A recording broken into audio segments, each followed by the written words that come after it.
Unveiling true fear, it's not what you think. Many people think fearing God is about being scared of Him. They picture a God waiting to punish them for their mistakes. But the Bible paints a different picture. Fearing God is not about cowering in terror.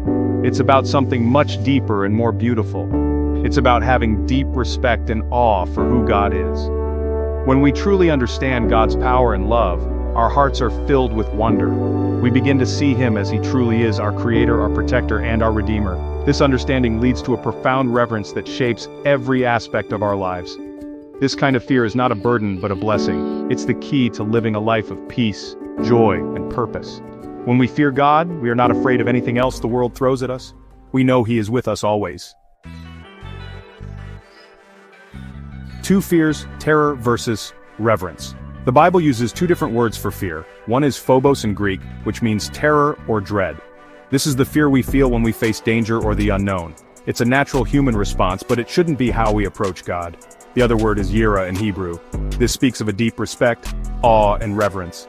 It's the kind of fear you feel when you stand before something vast and powerful, like a massive waterfall or a starry night sky. When we fear God, we acknowledge His greatness and our own smallness. We recognize His authority over our lives and submit to His will. This kind of fear is not about being afraid of His anger, but about standing in awe of His love, holiness, and power. It's about understanding who He is and responding with humility and obedience. The wise foundation, building your life on godly fear.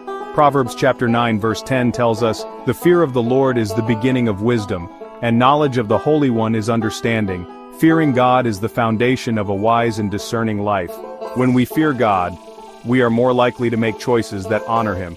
Think about the life of David. He faced giants, betrayal, and even the wrath of a king, yet he remained a man after God's own heart. Why? Because David understood the fear of the Lord. His reverence for God guided his decisions and gave him the courage to face any challenge. Abraham is another example. He left his home and everything he knew because he feared God and trusted His promises. This fear led him to become the father of many nations. His life teaches us that when we fear God, we can step out in faith, knowing He will guide our steps. Living it out. Practical steps to walking in reverence. Walking in the fear of the Lord is a daily journey. Here are some practical ways to cultivate this reverence in your life. 1. Study God's Word. The more we learn about God through His Word, the more we understand His character and grow in awe of Him. Make time for Bible reading and meditation. 2. Prayer. Talking to God helps us develop a personal relationship with Him. When we come to Him in prayer with humility and reverence, we acknowledge His sovereignty and invite His guidance into our lives. 3. Obedience. Our actions speak louder than words. Obeying God's commands, even when it's difficult, demonstrates our reverence for Him. Seek to honor Him in everything you do. 4. Worship.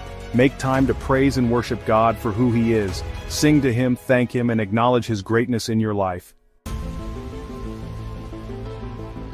Your personal journey, knowing God, embracing His fear. Fearing God is not a one-time event. It's a lifelong journey of growing closer to Him. It begins with knowing Him personally through a relationship with Jesus Christ. When we experience His forgiveness and love, our hearts are naturally filled with awe and gratitude. As you continue on your journey, remember these questions for reflection. How has my understanding of fearing God changed? What practical steps can I take today to walk in greater reverence for Him? How can I encourage others to embrace the true meaning of fearing God? This journey is best shared with others. Discuss these questions with your family, friends, or church community. Encourage one another as you strive to live lives that reflect the awe and wonder of knowing the God we serve.